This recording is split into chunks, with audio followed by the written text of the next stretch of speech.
Good morning मेरे class 10th के प्यारे बगो लोग, कैसे हैं आप लोग। आशा करते हैं कि आप लोग ठीक होंगे और मन लगा के पढ़ाई कर रहे होंगे।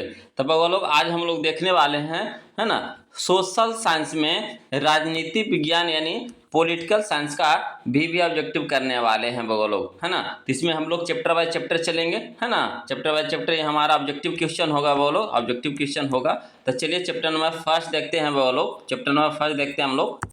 चलिए वो चैप्टर नंबर फर्स्ट देखते हैं, है ना। चैप्टर नंबर फर्स्ट जिसका नाम है लोकतंत्र में सत्ता की साझेदारी। लोकतंत्र में सत्ता की साझेदारी, यह परीक्षा के हिसाब से बहुत इंपॉर्टेंट चैप्टर है। वो लोग परीक्षा के हिसाब से बहुत इंपॉर्टेंट चैप्टर है ना। इससे आपको एग्जाम में परीक्षा में, है ना, एग्जाम में परीक्षा में 1 से 2 नंबर का क्वेश्चन पूछता है। कभी 1 पूछता है तो कभी कभी 2 भी पूछ देता है, मगर बहुत ही इंपॉर्टेंट चैप्टर है बोल। और ज़्यादा क्वेश्चन है, मात्र इसमें कितना 24 क्वेश्चन है ना, मात्र आपको 24 क्वेश्चन है। इसी से आपको 1 से 2 नंबर का क्वेश्चन टकराएगा एग्जाम में, 1 से 2 नंबर का क्वेश्चन रहेगा वो लोग, है ना। तो इसको चलिए ध्यान से देखते हैं, हम लोग ध्यान से कवर करते हैं। करना क्या है वो लोग, पहले आप खुद से ईमानदारी से इसको बनाइएगा, है ना। ईमानदारी से 24 क्वेश्चन को ईमानदारी से बनाइएगा खुद से, है ना। उसके बाद जो हम आंसर बताएंगे उससे आपको मिलाते चलना है और हमें कमेंट करके बताइएगा बोलो कि आपने कितना नंबर का सही बनाया है। ऐसा करने से आ जाएगा ना कि आपको चैप्टर बाय चैप्टर ऑब्जेक्टिव भी क्लियर हो जाएगा, साथ साथ में आपका, है ना, टेस्ट भी हो जाएगा। दोनों काम एक ही साथ हो जाएगा बोलो। तो चलिए वीडियो को शुरू करते हैं, देखते हैं क्वेश्चन नंबर फर्स्ट देखते हैं बोलो। बहुत ही अच्छा क्वेश्चन है। क्वेश्चन नंबर फर्स्ट देखिएगा, कहता है कि सामाजिक विभाजनों को संभालने के संदर्भ में इनमें से कौन सा कथन, है ना, लोकतांत्रिक व्यवस्था पर लागू नहीं होता, है ना। नहीं कह रहा है बोलो, ध्यान दीजिएगा यहाँ पे, नहीं होता यानी नहीं, है ना, नहीं होता है तो नहीं कह रहा है। तो यहाँ पे हमारा सही ऑप्शन हो जाएगा, हमारा ऑप्शन नंबर कौन सा आपको सही लग रहा है बोलो, है ना, जो नहीं होगा। कौन सा आपको ऑप्शन सही लग रहा है जो नहीं होता है ना। ईमानदारी से बताइए तो वो लोग इसका कौन सा ऑप्शन सही होगा। तो यहाँ तो ऑप्शन नंबर डी हमारा सही हो जाएगा वो लोग, डी हमारा ऑप्शन नंबर सही हो जाएगा। लोकतंत्र सामाजिक विभाजनों के आधार पर समाज को विखंडन की ओर ले जाता है ना। लोकतंत्र सामाजिक विभाजनों के आधार पर समाज को विखंडन की ओर ले जाता है। ऑप्शन नंबर डी हमारा सही हो जाएगा। चलिए क्वेश्चन नंबर 2 देखते हैं बोलो, ये भी अच्छा क्वेश्चन है ना। क्वेश्चन नंबर 2 देखिए, बहुत अच्छा क्वेश्चन है। देखिए कहता है क्वेश्चन नंबर 2 कि निम्नलिखित कथनों पर विचार करें, निम्नलिखित कथनों पर विचार करें। तो यहाँ पे आपको कौन सा कथन आपको ज़्यादा सही नज़र आ रहा है, कौन सा कथन सही नज़र आ रहा है। तो यहाँ पे, है ना, सही आपको है, कौन सा कथन आपका सही है बोलो। देखिए कह रहा है जहाँ सामाजिक अंतर एक दूसरे से टकराते हैं वहाँ सामाजिक विभाजन होता है। जहाँ पहला नंबर में देखिए कह रहा है जहाँ सामाजिक अंतर एक दूसरे से टकराते हैं वहाँ सामाजिक विभाजन होता है। दूसरा नंबर में कह रहा है यह संभव है कि एक व्यक्ति की कई पहचान है। तीसरा नंबर में कह रहा है सिर्फ भारत जैसे बड़े देशों में सामाजिक विभाजन होते हैं। अब देखिए कह रहा है नीचे क्वेश्चन कि इन कथनों में से कौन से कथन सही है, कौन से कथन सही है। तो यहाँ पे कौन सा कथन आपको सही नज़र आ रहा है बोलो। तो यहाँ पे ऑप्शन नंबर हमारा ए होगा कि बी होगा कि सी होगा कि डी होगा, कौन होगा बोलो। तो यहाँ पे ऑप्शन नंबर हमारा बी सही हो जाएगा। ए 1 और 2 सही है ना, 1 और 2 सही है, 1 और 2 सही है। यानी कहने का मतलब है कि जहाँ सामाजिक अंतर एक दूसरे से टकराते हैं वहाँ सामाजिक विभाजन होता है। और दूसरा नंबर में कह रहा है यह संभव है कि एक व्यक्ति की कई पहचान है ना। यानी ऑप्शन नंबर बी हमारा यहाँ पे सही हो जाएगा बोलो। चलिए क्वेश्चन नंबर 3 देखते हैं। क्वेश्चन नंबर 3 भी देखिए बहुत ही अच्छा क्वेश्चन है बोलो। देखिए कितना बार पूछा गया है एग्जाम में, बहुत इंपॉर्टेंट क्वेश्चन है ना। कितना बार पूछा गया है बोलो। देखिए कहता क्वेश्चन नंबर 3 कि निम्नलिखित व्यक्तियों में कौन लोकतंत्र में रंग भेद के विरोध, है ना, विरोधी नहीं थे। निम्नलिखित व्यक्तियों में कौन लोकतंत्र के रंग भेद के विरोधी नहीं थे। तो इसका सही ऑप्शन कौन सा हो जाएगा बोलो। तो सही ऑप्शन है हमारा ऑप्शन नंबर डी है ना, जेड गुडी, है ना, जेड गुडी, है ना। ऑप्शन नंबर डी हमारा सही हो जाएगा। चलिए क्वेश्चन नंबर हम लोग 4 देखते हैं, ये भी अच्छा क्वेश्चन है।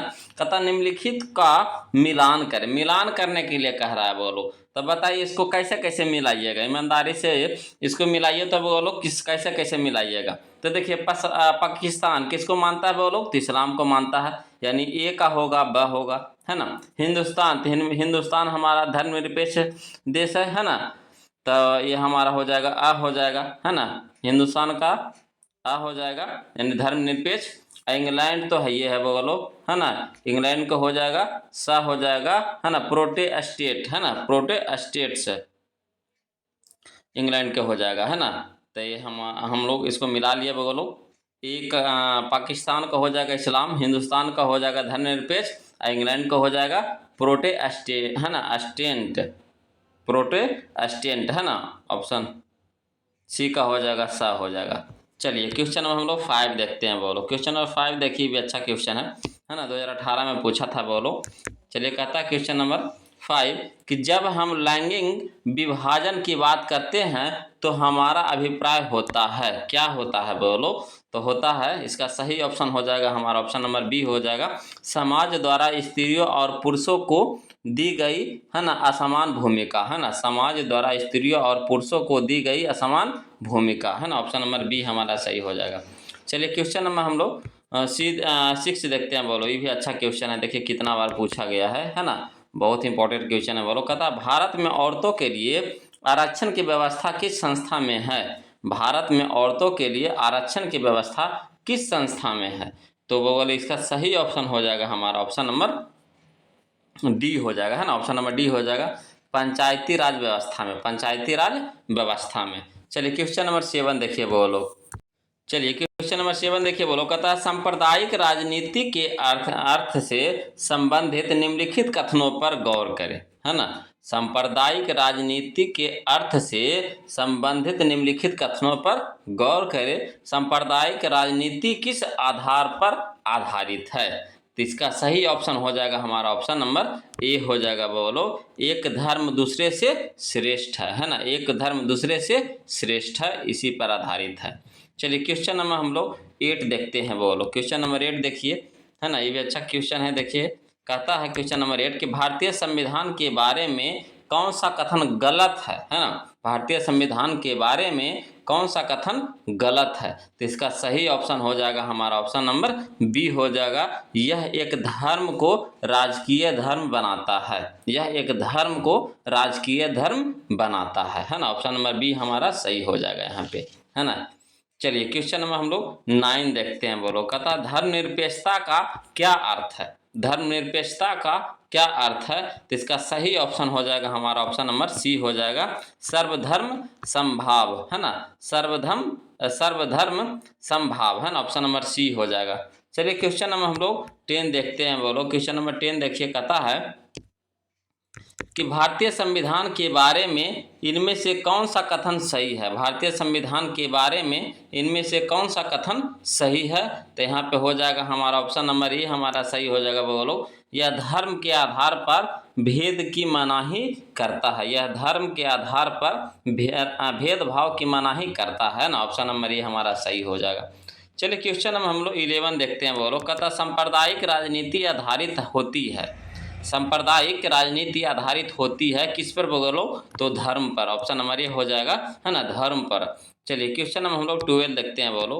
कहता है क्वेश्चन नंबर 12, ये भी अच्छा क्वेश्चन है ना। कहता है लिच्छवी, है ना, लिच्छवी गणतंत्र भारत के किस राज्य में अवस्थित था। तो था बोलो बिहार, है ना, बिहार राज्य में, है ना, बिहार राज्य में अवस्थित था बोलो। ऑप्शन नंबर ये हमारा सही हो जाएगा।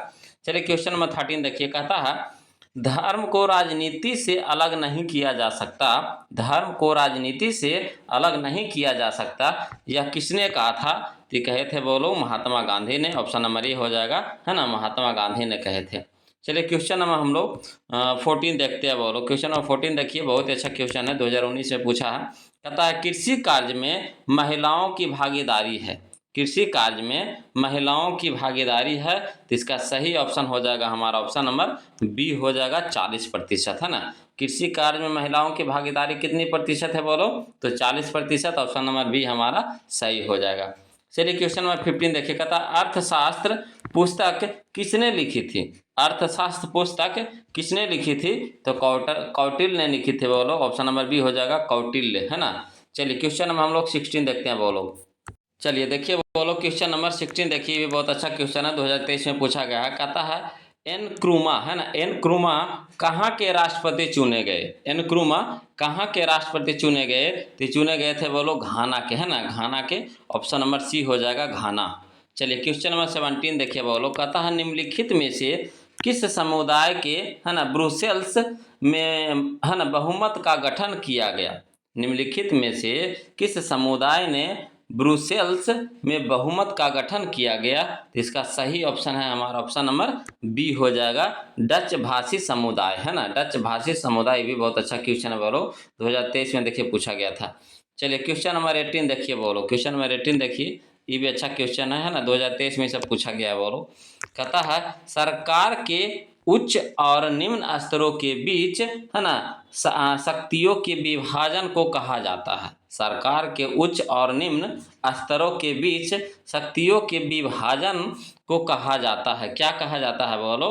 तो ऊर्ध्वाधर वितरण कहा जाता है। ऑप्शन नंबर सी हो जाएगा, ऊर्ध्वाधर वितरण, है ना। चलिए क्वेश्चन नंबर 19 देखिए बोलो, कहता है नेपाल के किस राजा ने प्रजातांत्रिक शासन को स्वीकार करने से इनकार कर दिया? नेपाल के किस राजा ने प्रजातांत्रिक शासन को स्वीकार करने से इनकार कर दिया?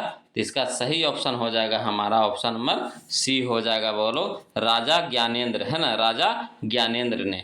चलिए क्वेश्चन नंबर 20 देखिए बोलो, क्वेश्चन नंबर 20 देखिए, ये भी अच्छा क्वेश्चन है, देखिए 2023 में पूछा गया है। कहता है समकालीन विश्व में सरकार का सबसे लोकप्रिय रूप क्या है? समकालीन विश्व में सरकार का सबसे लोकप्रिय रूप क्या है? तो बोलो यहाँ पे लोकप्रिय रूप है आपका लोकतंत्र है। ऑप्शन नंबर डी हो जाएगा लोकतंत्र, है ना। चलिए क्वेश्चन नंबर 21 देखिए बोलो, कहता निम्न में से, है ना, कहाँ सामाजिक विभाजन का आधार भाषा था?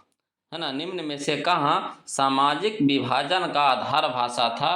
ये भी बहुत अच्छा क्वेश्चन है बोलो, 2024 से पूछा गया है। इसका ऑप्शन बताइएगा बोलो। तो इसका ऑप्शन है हमारा ऑप्शन नंबर ए है बेल्जियम, है ना, बेल्जियम है बोलो। चलिए क्वेश्चन नंबर 22 देखिए, क्वेश्चन नंबर 22 देखिए बोलो, कहता है क्वेश्चन नंबर 22 कि जनमत पर आधारित शासन है, जनमत पर आधारित शासन है तो कैसा है बोलो? तो लोकतंत्र, है ना। ऑप्शन नंबर सी हो जाएगा लोकतंत्र, है ना। जनमत पर आधारित शासन कौन है बोलो? तो लोकतंत्र है। ऑप्शन नंबर सी हो जाएगा। चलिए क्वेश्चन में हम लोग 23 देखते हैं। कहता है समदलीय गठबंधन कहाँ बना? समदलीय गठबंधन कहाँ बना? तो नेपाल में बना बोलो। ऑप्शन नंबर डी हो जाएगा नेपाल में, है ना। चलिए क्वेश्चन में हम लोग 24 देखते हैं। क्वेश्चन नंबर 24 देखिए बोलो, यह इस चैप्टर का लास्ट क्वेश्चन होगा, है ना। इस चैप्टर का लास्ट क्वेश्चन होगा बोलो। इसको देखने से पहले आप लोग से निवेदन है कि जो अभी तक वीडियो को लाइक नहीं किए बोलो, प्लीज़ वीडियो को लाइक कर दीजिएगा, कंजूसी मत कीजिए बोलो, वीडियो को लाइक कर दीजिए। वीडियो को लाइक करने से ही पता चलता है हमें कि कौन सा है ना भगवान लोग पढ़ रहे हैं कि नहीं पढ़ रहे हैं, उसी से ना पता चलता है। या फिर कमेंट करते हैं तो पता चलता है, नहीं तो फिर लाइक से पता चलता है कि कितने लोग, है ना, वीडियो को देख रहे हैं, कितने लोगों को आज वीडियो जा रहा है। तो चलिए बोलो, जो अभी तक चैनल को सब्सक्राइब नहीं किया चैनल को सब्सक्राइब भी कर लीजिएगा, है ना। कहता है किस गुण के कारण लोकतंत्र को अन्य शासन प्रणालियों से बेहतर माना जाता है? किस गुण के कारण लोकतंत्र को अन्य शासन प्रणालियों से बेहतर माना जाता है? तो इसका सही ऑप्शन हो जाएगा हमारा, देखिए यहाँ पे ऑप्शन के हिसाब से कह रहे हैं बोलो, तो समानता और स्वतंत्रता का पोषक है, ये भी सही है। जनमत, ये भी सही है ना। मतभेदों में सामंजस्य, ये भी सही है। ये निकाल सकते इनमें से सभी हो जाएगा, ऑप्शन नंबर डी हो जाएगा, है ना। तो ये था बोलो आज के चैप्टर नंबर 1 का 24 क्वेश्चन बोलो, 24 VVI क्वेश्चन, है ना। आशा करते हैं कि आपको वीडियो अच्छा लगा है ना। तो आज के लिए इतना रखेंगे बोलो, फिर मिलते हैं हम लोग अगले वीडियो में, तब तक के लिए जय हिंद।